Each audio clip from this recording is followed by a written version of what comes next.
Assalamualaikum warahmatullahi wabarakatuh. Alhamdulillahilladzi arsala rasulahu bil huda wa dinil haq liyuzhirahu 'ala dini kulli wa kafa billahi shahida.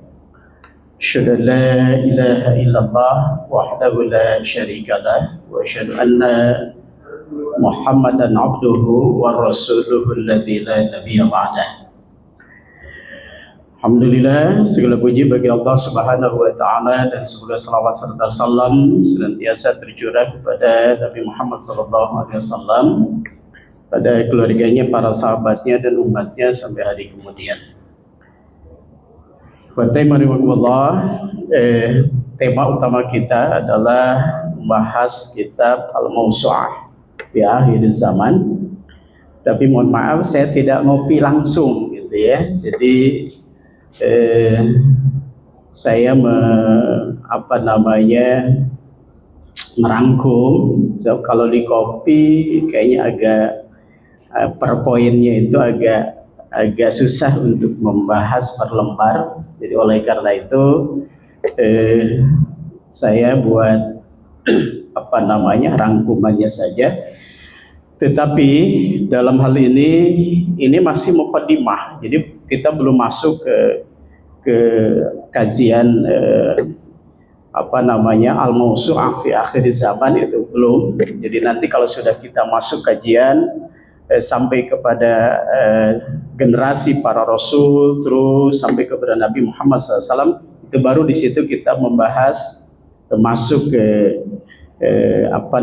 awal kajian akhir zaman. Mohon izin untuk makalah pada kesempatan ini saya menyajikan dalam pendekatan tafsir. Jadi ini agak panjang kajiannya, tetapi ala kasih kita cukup singkat, ya mudah-mudahan poin-poin pentingnya bisa disampaikan. Ya, sebenarnya kaitan dengan tema ini, potensi yang diberikan oleh Allah kepada manusia untuk dapat melaksanakan tugas dan menggapai tujuan hidup ini sebenarnya kalau diringkas cukup satu kali pertemuan, tetapi saya memahami ada kecenderungan dari sebagian yang lain untuk melakukan pendekatan tafsir, maka saya coba lakukan itu, dan efeknya mungkin yang satu kali pertemuan bisa 3 poin, ini jadi jadi satu kali pertemuan mestinya jadi mungkin 3 kali 3 submakalah lah begitu ya.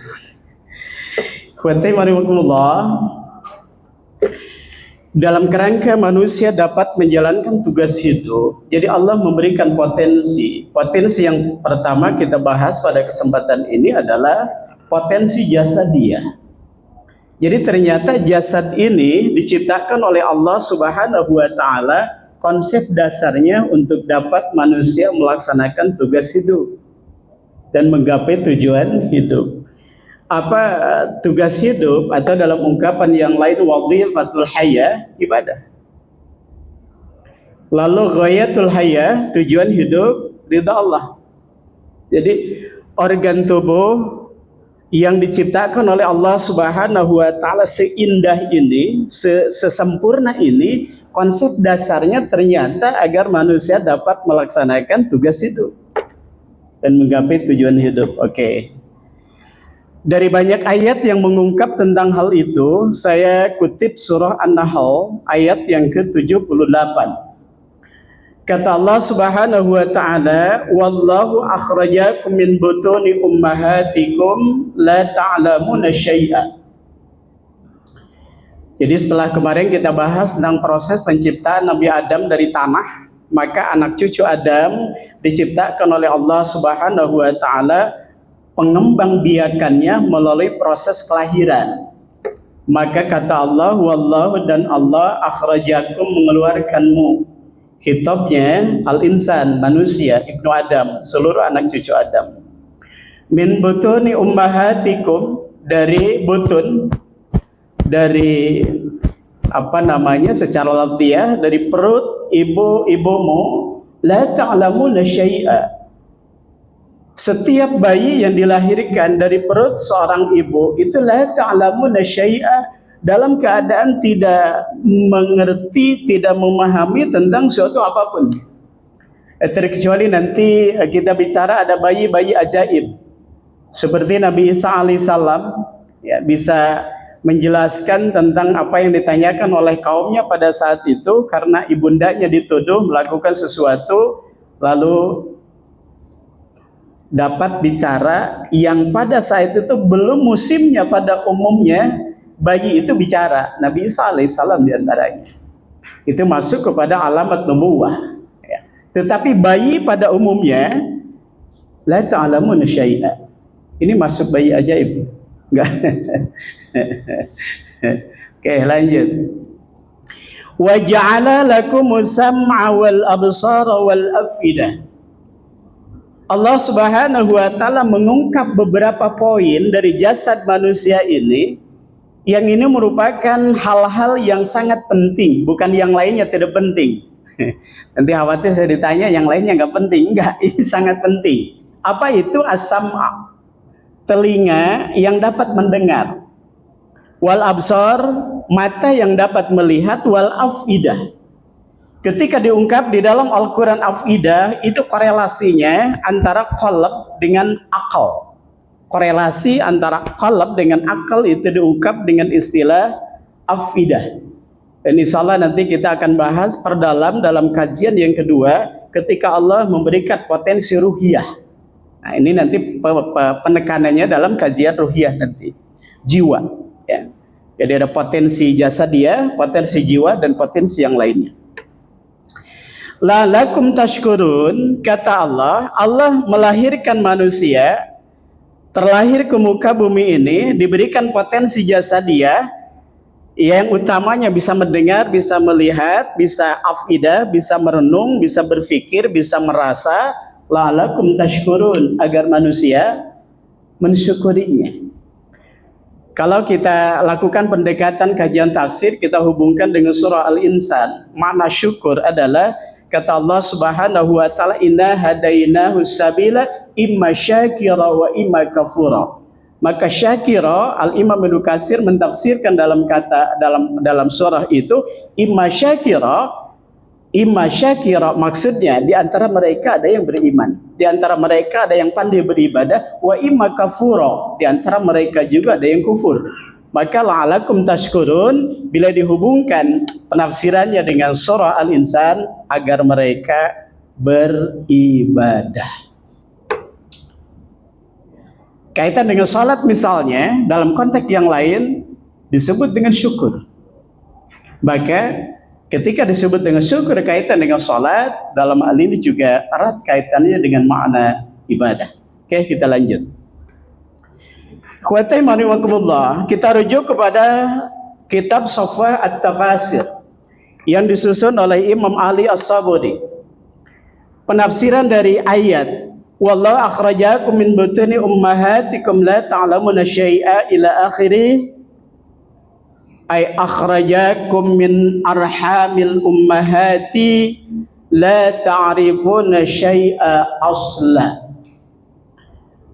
Allah Subhanahu wa taala mengeluarkanmu dari rahim ibu-ibumu. Dan ketika dibahas lebih jauh mengenai kaitan dengan rahim ini,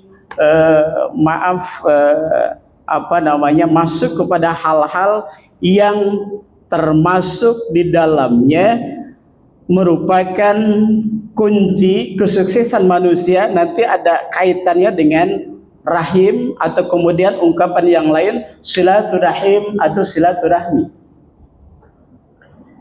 Ketika Al-Imam Ibnu Katsir mentafsirkan ayat Ar-Rahmanir Rahim, mengutip sebuah hadis qudsi bahwa Allah Subhanahu wa taala menjelaskan ana Ar-Rahman khalaqtu rahim, aku zat yang maha rahman dan aku ciptakan rahim.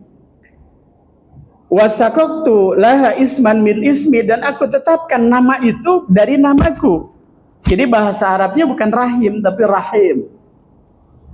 Dan itu Allah titipkan dalam organ tubuh seorang ibu. Maka konsep dasar yang pertama ternyata yang disebut dengan silaturahim atau silaturahmi menghubungkan nilai kasih sayang dengan orang yang ada kaitannya dengan rahim. Siapa itu? Ibu dengan anaknya atau ayahanda dengan anaknya. Maka orang yang lahir yang pertama itu disebut si buyung gadang ya.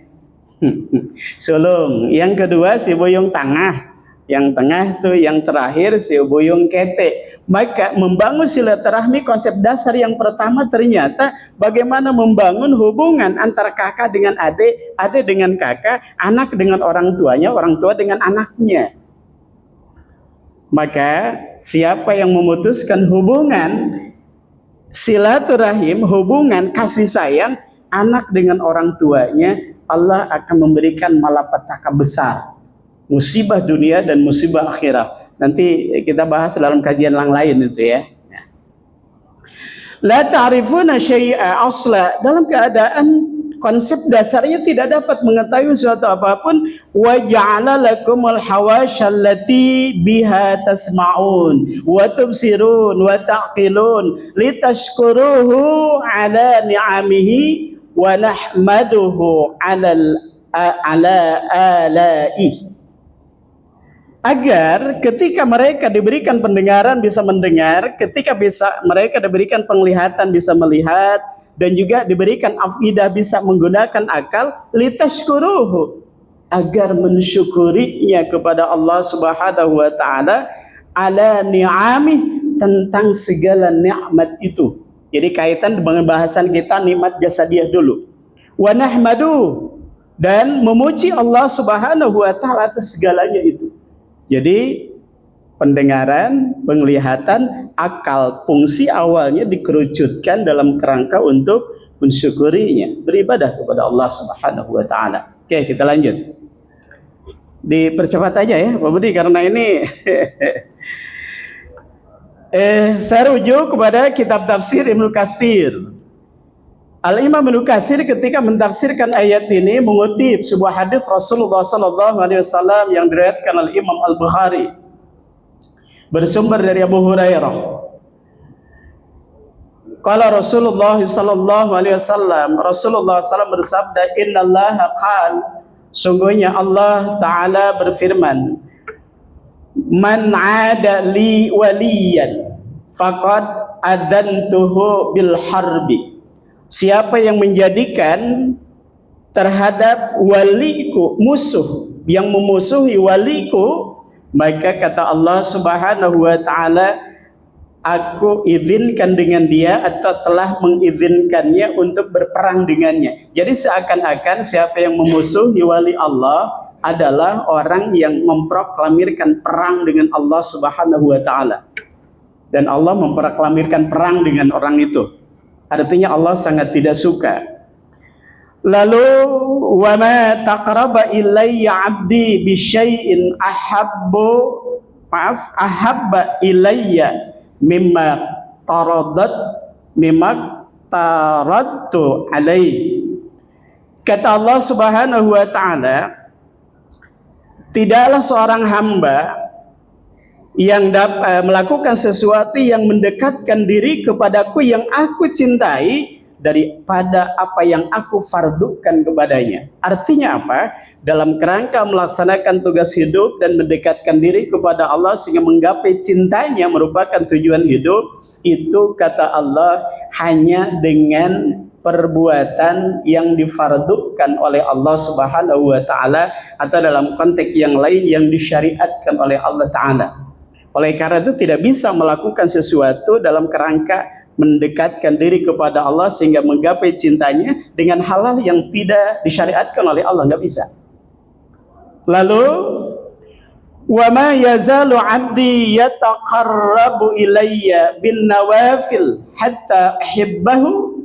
Barang siapa yang melaksanakan pendekatan diri kepadaku, taqarrub kepadaku dengan nawafil, dengan ibadah-ibadah nawafil yang sunnah, sehingga aku mencintainya, fa idza ahbabtuhu kuntu sam'ahu alladhi yasma'u bihi wa basarahu alladhi yabsuru bihi wa yadahu allati yabtisu biha wa rijlahu allati yamtishu biha.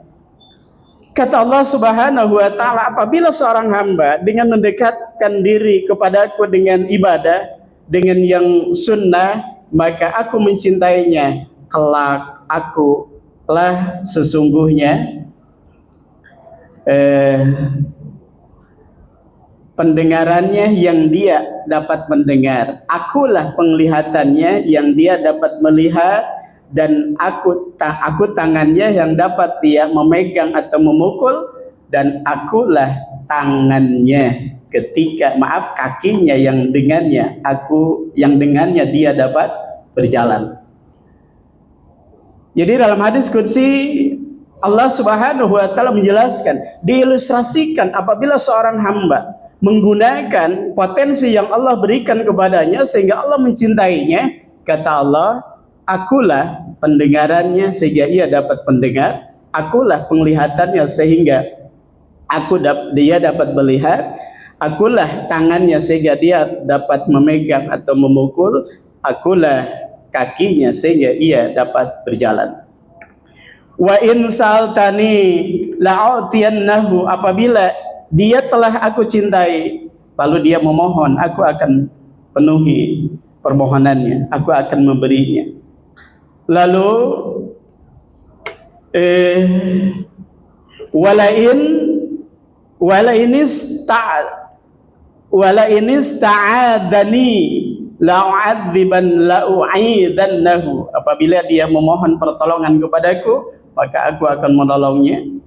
Wa ma raddattu anni syai'in ana fa'iluhu taruddudi an nafsil mu'min min yakrahul mauta wa ana akrahu masa'ah. Lalu kata Allah Subhanahu wa taala, aku ragu melakukan sesuatu terhadap hamba yang aku cintai itu seperti aku ragu untuk mencabut nyawanya karena khawatir dia merasa sakit dengan kematiannya itu. Artinya apa? Allah sangat sayang kepada hambanya sehingga Allah tidak rela untuk menyakiti hambanya itu, sehingga diilustrasikan apabila nyawanya dicabut, maka aku khawatir dia itu merasa sakit karena kematiannya. Oke. Khawatimakumullah, mengenai hadis qudsi itu, ini perlu tafsir hadis. Karena terkadang ketika tidak dilakukan kajian tafsir hadis itu nanti ada sebuah pemahaman sehingga Allah menyatu dengan dirinya. Betul. Maka Al-Imam Ibnu Katsir menjelaskan tentang tafsir hadis dari hadis yang diungkapkan tadi. Famanal hadis annal abda idza akhlasat ta'ata sarat af'aluhu kulluha lillahi azza wa jalla. Maka apabila seorang hamba senantiasa melakukan keikhlasan dalam ketaatan kepada Allah, maka jadilah seluruh perbuatannya itu karena Allah azza wa jalla. Fala yasma'u illa lillah, dia tidak akan mendengar kecuali karena Allah. Dia tidak akan memfungsikan pendengaran kecuali karena Allah. Wala yubsiru illa lillah, dia tidak akan memfungsikan penglihatan terkecuali karena Allah. Ma syara'ahu Allahu lahu, melalui syariat yang Allah syariahkan kepadanya. Wala yabtisu wala yamshi illa fi ta'atillahi azza wa jalla musta'inan billah fi dzalika kulli. Khawatimakumullah, jadi tafsir hadis dari hadis qudsi yang diungkapkan tadi, bahwa sungguhnya seorang hamba yang sudah melaksanakan keikhlasan kepada Allah dan diilustrasikan Allah lah yang menjadi pendengarannya, penglihatan kakinya dan tangannya, maka tidak akan menggunakan pendengaran, penglihatan, tangan, dan kaki terkecuali dalam ketaatan kepada Allah Subhanahu wa taala. Nah, ketika kita dievaluasi dengan hadis ini, bagaimana menggunakan seluruh organ itu, ya cukup membuat kita merenung ya. Gitu. Karena mungkin saja pendengaran, penglihatan, tangan dan kaki kita lebih suka untuk melaksanakan sesuatu yang tidak diperintahkan oleh Allah, bahkan yang dilarang oleh Allah Subhanahu wa taala, gitu ya. Nah, sehingga organ tubuh kita ketika kita evaluasi mungkin saja nggak begitu betah untuk melaksanakan hal-hal yang terkait dengan apa yang diperintahkan oleh Allah Subhanahu wa taala. Fataimanukumullah, duduk di masjid untuk kita kajian taklim selama 1 jam ya. Rasanya berapa jam? Kalau duduk ngobrol di warung kopi, judul yang pertama ngobrol soal bola, judul yang kedua ngobrol soal apa? Judul yang ketiga itu berjam-jam sebentar, Bapak Ibu, berjam-jam sebentar. Ya, kita lanjut.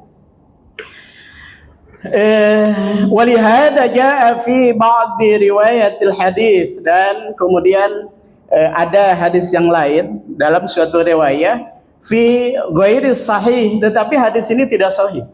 Jadi Al-Imam Mukatsir menjelaskan hadis ini tidak sahih. Nah, lalu kenapa diungkapkan hadis ini tidak sahih? Menurut penelusur para ulama, ini masuk kepada kategori tidak sahih karena rijalul hadisnya, tetapi matannya itu sama, sejalan dengan hadis-hadis yang sahih, maka beliau memasukkan ya. Nanti oleh karena itu dalam kajian mustalahul hadis ini bisa masuk kepada derajat hadis hasan ya. Jadi bukan hadis sahih lidzatihi atau hadis sahih li ghairi, tapi boleh jadi masuk ke hadis hasan. Lalu yang semana dari apa yang dibahas tadi itu, ba'da qaulihi warij lahul lati yamshi biha warij, ya, dengan tangan, dengan kakinya yang dia itu bisa berjalan, wabi fabi yasma, karena aku dia mendengar, wabi yusir, karena aku dia melihat, wabi yabtisu, karena aku dia menggenggamkan tangannya, wabi yamshi, karena aku dia menggunakan kakinya untuk berjalan. Masya Allah, berat. Jadi ketika diungkap bahwa organ tubuh ini oleh Allah Subhanahu wa taala bagi manusia ternyata merupakan potensi dalam kerangka untuk melaksanakan tugas hidup. Pendengaran kita, penglihatan kita, hati kita, tangan kita, kemudian kaki kita, bagaimana difungsikan dalam kerangka untuk melaksanakan ibadah kepada Allah Subhanahu wa taala. Oke. Apa korelasinya dengan ayat yang kedua yang saya kutip dari surah An-Nahl itu? Alam yarau ila tayr musakharatin fi jawis sama' ma yumsikuhunna illallah inna fi dzalika laayatil liqaumin yu'minun. Kata Allah Subhanahu wa taala ayat yang selanjutnya setelah Allah mengungkapkan proses penciptaan manusia, kemudian setelah itu diberikan potensi oleh Allah, maka Allah Subhanahu wa taala menjelaskan objek. Salah satu objek, itu tidak banyak yang diungkap di dalam ayat ini, satu objek saja. Objek untuk mungkin bisa didengar, objek untuk mungkin bisa dilihat, ya. Atau juga mungkin bisa dipegang dengan tangannya. Apa? Alam yarau ila tayr. Apakah mereka manusia itu tidak memperhatikan burung? Jadi objeknya, objek tafakur, tadabbur dalam kerangka menggunakan pendengaran, ya, akal, itu objeknya Allah mengungkapkan burung. Musakharatin fi jawis sama, burung terbang di udara, ya, di langit. Mayumsikuhunna illallah, tidak ada yang dapat menahan supaya burung itu tidak jatuh kecuali Allah. Kata Allah, hal itu bagi orang yang menggunakan penglihatan, bagi orang yang menggunakan pendengaran, bagi orang yang menggunakan afidah, akal pemikiran, Inna fi dzalika laayatil liqaumin yu'minun. Maka menjadi tanda-tanda kebesaran dan kekuasaan Allah bagi orang yang beriman. Artinya apa? Dengan potensi yang Allah berikan kepada manusia, pendengaran, penglihatan, akal, ya, hati. Nah, kemudian objeknya burung, maka ketika perenungannya itu sampai kepada titik yang dikehendaki oleh Allah, cukup menjadi orang yang beriman ketika memperhatikan burung. Oke, kita lanjut ya. Saya rujuk kepada Sofah At-Tafasir juz 2 halaman 127. Hadza minal adillati ala qudratillahi ta'ala ala wa wahdaniyati. Imam Ali As-Sabuni menjelaskan bahwa ayat itu menjelaskan al-adillah sebagai adillah, sebagai tanda, sebagai tanda kekuasaan Allah, ya. Dan itu sebagai tanda bahwa Allah Subhanahu wa taala Maha Esa. Oke, kita lanjut. Wal mana, adapun makna yang terkandung di dalam ayat itu, alam yusyahidit tayra mudhallilatin lit tayrani fi dzalikal fada'il wasi' wa bainas sama'i wal ard. Beliau menyatakan tidaklah manusia memperhatikan burung yang dengan mudah terbang di angkasa antara langit dan bumi.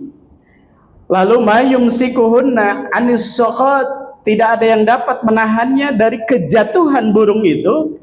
Ingda qabdi ajnihatihinna, ketika mengempitkan sayapnya.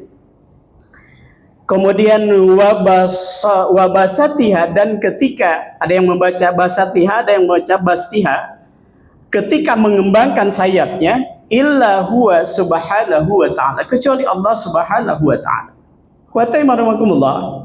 Maka oleh karena itu ketika lebih jauh ini observasinya masuk ke ranah keilmuan. Kenapa burung tidak jatuh? Satu, Allah Subhanahu wa taala menciptakan burung yang terbang itu antara besar dan berat badannya disesuaikan.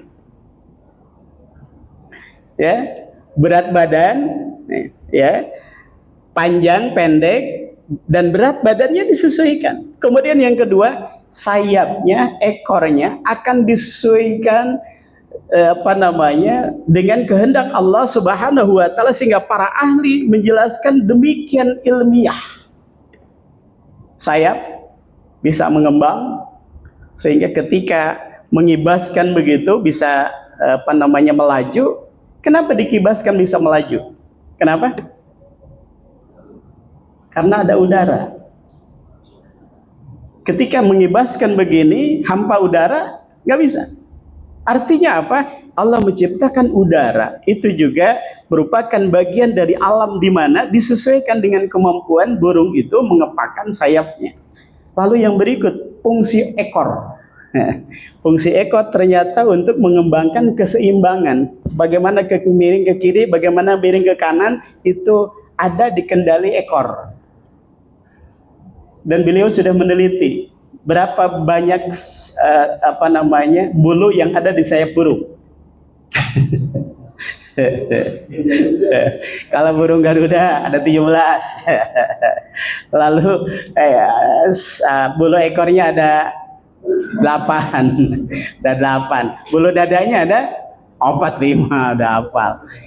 Khawata imanimakumullah. Secara ungkapan filosofis itu menjadi dasar negara, menunjukkan ilmiah, boleh diteliti. Nah, khawata imanimakumullah, sehingga burung diciptakan oleh Allah dengan berbagai klasifikasinya, sehingga ada burung yang demikian cepat terbangnya. Burung apa? Oke. Burung elang termasuk cepat, tapi yang paling cepat burung alap-alap. Iya, sejenis burung elang yang agak kecil dikit itu kecepatannya mencapai 320 km per jam. Jadi kalau kamu berdiri naik ke atas gitu mau nangkap burung itu nggak bisa. Pakai motor juga nggak bisa. Lebih cepat burung itu. Oke. Kita lanjut. Kayaknya nggak usah semua ya, kita kerucutkan saja. Inna fi ma dzukira la ayatin zahiratin.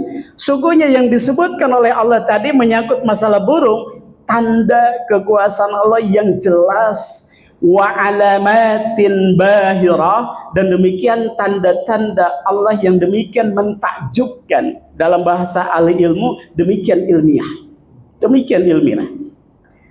Ala wahdaniyatihi ta'ala liqaumi yusaddiquna bima ja'at bihi Rasulullah sallallahu alaihi wasallam, bagi orang yang membenarkan tentang Al-Qur'an yang dibawa oleh Nabi Muhammad sallallahu alaihi wasallam. Kenapa? Karena kaitan dengan hal-hal seperti itu banyak diungkap di dalam Al-Qur'an. Khawati marimakumullah. Masih ada, subhanallah. Saya kira sudah selesai. Oke. Ketika kita rujuk pada surah Al-Mulk, itu sama ayatnya. Alam yarau ila tayri fawqahum safati wa yaqbid. Apakah mereka tidak memperhatikan bagaimana burung-burung itu terbang di udara, sehingga mereka mengempitkan sayapnya, ma yumsikuhunna illa rahman innahu bikulli syai'in basir. Sungguhnya Allah atas segala sesuatu ya maha melihat. Oke. Nah, oleh karena itu, siapa yang diberikan potensi pendengaran, penglihatan dan hati, tetapi tidak menemukan titik tujunya iman kepada Allah dan beribadah kepada Allah, surah Al-A'raf 179 memberikan warning.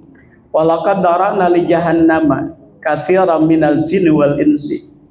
Sungguh neraka jahanam itu telah disediakan balik kebanyakan bangsa jin dan bangsa manusia. Siapa mereka? Lahum qulubun la yafqahuna biha. Mereka yang diberikan qulub, akal, pikiran, tetapi tidak difungsikan untuk merenungkannya. Ya. Ketika kita melakukan kajian tafsir, Al-Imam Ibnu Katsir misalnya menjelaskan bahwa yafqahuna biha yafqahuna bihal haq.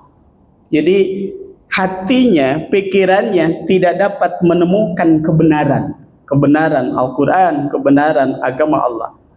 Lahum ayunun la yubsiruna biha. Mereka diberikan penglihatan tetapi tidak menemukan kebenaran dengan penglihatan itu. Walahum adanun la yasma'una biha. Mereka diberikan pendengaran yang dapat mendengar, tetapi pendengarannya tidak dapat mendengar kebenaran yang diturunkan oleh Allah. Maka, Masya Allah, demikian potensi yang Allah berikan, yang demikian bermanfaat, yang demikian besar, tetapi jika tidak difungsikan, Allah kemudian mengilustrasikan ulaika kal an'am. Mereka itu, apa terjemahnya itu? Mereka kal an'am. Mereka bagaikan binatang. Jadi antara binatang dengan manusia itu bedanya hanya wujudnya. Manusia hari ini, manusia yang tidak beriman itu karakter binatang. Oke, kita lanjut. Balhum adol, bahkan lebih hina lagi, lebih rendah lagi daripada binatang. Ulai kaumul ghafilun, mereka adalah orang-orang yang ghafil. Saya tidak akan bahas semua mengenai penafsirannya, saya ungkap sebahagian saja. Ya. Bahwa wa inamal muradu nafyuha ama yanfa'uha fiddin. Sesungguhnya pendengaran, penglihatan, hati yang diberikan oleh Allah Subhanahu wa taala, lalu kata Allah mereka tidak mendengar, tidak melihat dan sebagainya. Hakikatnya bukan tidak mendengar, bukan tidak melihat, tetapi tidak dapat menemukan kebenaran yang diturunkan oleh Allah dalam agama.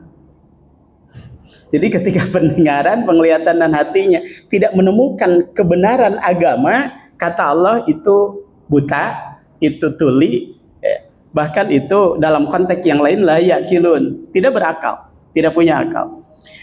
Hum kal hayawanat, mereka itu taubahnya bagaikan binatang, fi adamil fikhi wal basari wastimai, karena dengan akal yang Allah berikan kepadanya tidak digunakan untuk berpikir. Dengan penglihatan yang Allah berikan kepadanya tidak mampu menemukan i'tibar, pelajaran yang berharga. Dan dengan pendengaran yang dapat mendengar, bahwa banyak hal-hal yang bisa didengar melalui pendengaran sehingga dapat menemukan kebenaran. Maka balhum aswa halan minal hayawan, bahkan manusia yang seperti itu lebih rendah daripada binatang. Kenapa? Fa innaha tadruku manafi'aha wa basar wa madaraha. Bahkan binatang itu secara insting mereka dapat memilih mana yang menyelamatkan dan mana yang membinasakan. Binatang tidak akan memakan makanan yang di dalam makanan itu bisa mematikannya, enggak. Maka walaupun banyak dedaunan begitu, tidak sembarang makan. Diberikan insting oleh Allah, kalau dimakan ini ada racun sehingga tidak dimakan. Oke, kita lanjut. Kucing misalnya, di sini ada ikan, boleh dikasih ikan yang beracun? Enggak dimakan, enggak. Dia tahu. Ya. Lalu wa haula'i la yamizu bainal manafi wa madari wa lihada yuqaddimuna 'alan nar. Tetapi bagi manusia tidak memilah mana yang bermanfaat untuk dirinya dunia dan akhiratnya, mana yang membahayakan dunia dan akhiratnya, sehingga ketika potensi yang diberikan oleh Allah tidak digunakan, akhirnya mereka terancam api neraka. Ya, ketika berbicara manusia, maka manusia itu ketika Allah memilah ini halal, ini haram. Ketika tanpa iman tidak bicara halal dan haram. Ini merusak jiwa, ini menyehatkan jiwa. Manusia terkadang tidak, yang penting hobi. Merusak jiwa pada akhirnya juga terus dilakukan. Merusak jasad terus dilakukan. Ya.